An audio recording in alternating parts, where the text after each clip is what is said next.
Welcome to the channel. In this video, we check out the Ulmia Alu-Line plane. If that's how you pronounce any of that, I have no idea. But I've known about this company for quite a while, and they make some really cool wooden planes.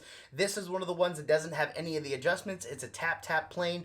I refurbished it, aka broke it and fixed it for a friend. But I got this thing to take beautiful shavings, so I was really excited to try this one out to see if their reputation stands strong when we get to this plane. So let's dive in. So here is the plane. It is in pretty cheap packaging. It doesn't come with anything else other than the plane in the box.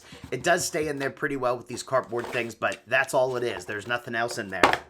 This is the one that has the growth ring design on it. So if you've paid attention to the website or looked them up or anything, you can get them with a couple different designs on them. They also sell like blank plates or just a blank one if you want to engrave it yourself. So the metal that you see is actually aluminum, and I believe all of this plastic is recycled plastic. Now the dimensions for this plane, it comes in at 9 3/8 long and 2 3/8 wide. The iron itself is 1 7/8. So the closest plane that is to is a number 4. The main difference is this plane is really light. So this plane comes in at 2 pounds. The number 4 smoother that I have is a Clifton, a modern Clifton, and it comes in at 4 pounds 7 ounces. So this is over half the weight of a normal number 4, which is kind of interesting for it being a replaceable blade plane, but we'll talk about that. So this right here I thought was the lateral adjuster, but this is actually the depth adjuster. There is no lateral adjustment on this plane, and I'll show you why that's not exactly needed for this. To take the iron and everything out, there is this screw right here that you loosen. And then you want to adjust the depth down. Pops up, pops down, and then you can pull it out like that. Now this assembly is pretty interesting. So when you lock this nut down, you can see that it's going to wedge, if it'll stay. It's tough to show when it's out of the plane, but you can see that this backside will lift up and it'll push the cap iron against the blade that's in the front here. So I thought that that was a pretty unique design. When you take this off, you can see that the cap is aligned and held on by these 4 pins. It also has these 2 magnets here, so that way when you do retract this completely, those magnets will hold it in place while you're taking it out of the plane. So I am happy that they added that design, even though now I have it magnetized, and there we go. So what you're looking at right here are the actual blades. So they give you 2 different blades, but it has 4 different cutting edges, so 2 on each side. I do like that they added these little indents on the side to make it easier to grab these blades because, I mean, these are sharp blades. You don't want to be cutting yourself, so you can reach from the side. I just lift it up with my fingernail, and there we go. There's a blade. I am going to speed this part up to save you guys some time. So every time I get a plane, I automatically test it out on this white oak to see how it performs. With this plane, I was running into a lot of issues. No matter how fine of adjustments I made, it was either not cutting at all or taking very, very heavy shavings.